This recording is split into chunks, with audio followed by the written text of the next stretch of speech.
अगला सवाल देखते हैं। अगला सवाल हमारे पास है एचडीएफसी बैंक के बारे में। दुखती रग है इस समय जनता की।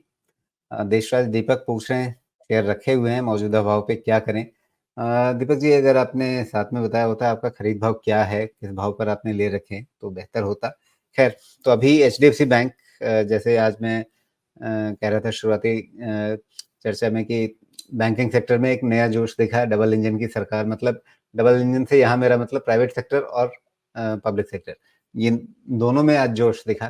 तो अगर पूरे बैंकिंग सेक्टर में जोश है, तो क्या एचडीएफसी बैंक भी धीरे-धीरे देख करके उस जोश को फॉलो करेगा? एचडीएफसी बैंक में काम करने के लिए आपके पास मिनिमम 2 तरीका है।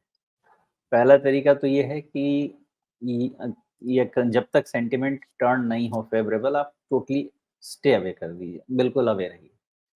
दूसरा तरीका ये है कि एज़ लॉन्ग एज़ आपको एचडीएफसी बैंक एक banking system rather financial system का एक इंटीग्रल पार्ट दिखता है, एक ऐसा बैंक, एक ऐसा ग्रुप दिखता है, जिसके बगैर हमारा आज का फाइनेंशियल सिस्टम चल नहीं पाएगा, अगर ऐसा दिखता है, तो ये आपका पोर्टफोलियो स्टॉक बनता है।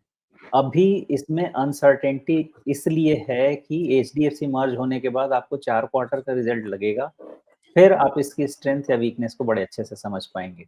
मेरा ऐसा अंदाज़ा है जो प्रोजेक्शंस हैं एनालिस्ट के, ब्रोकर्स के, अगर 1 year price to book value 2.2 के आसपास ट्रेड हो रहा है, तो एचडीएफसी बैंक अगर 15-18% के रेंज में ग्रो कर सकता है, तो मुझे इस बुक वैल्यू पे ज़्यादा डाउनसाइड लगता नहीं है। लेकिन जैसा स्ट्रेस केस सिनेरियो मैंने आपको जस्ट 2 दिन 3 दिन पहले ही बताया था, स्ट्रेस केस में 1200 तक का तो डाउनसाइड बनता है।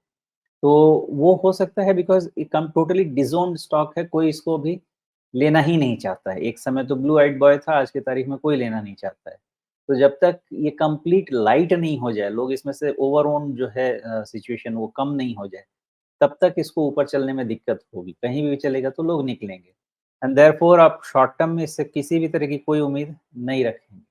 इसमें आप 2 से 3 साल के हिसाब से ही उम्मीद रखें तो ज़्यादा बेहतर है। शॉर्ट टर्म के हिसाब से तो अवॉइड करके ही चलिए। जी।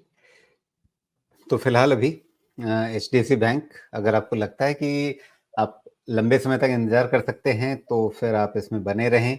अगर आपको लगता है कि इस मोमेंटम में मतलब अभी ये समय खा रहा है या घाटा आपका बढ़ रहा है, अगर उस तरह की चिंताएँ हैं और आपका ज़्यादा लंबा पर्सपेक्टिव नहीं है, तो फिर वैसे में आपको रिव्यू करना चाहिए कि इसे रखें या निकल जाएँ।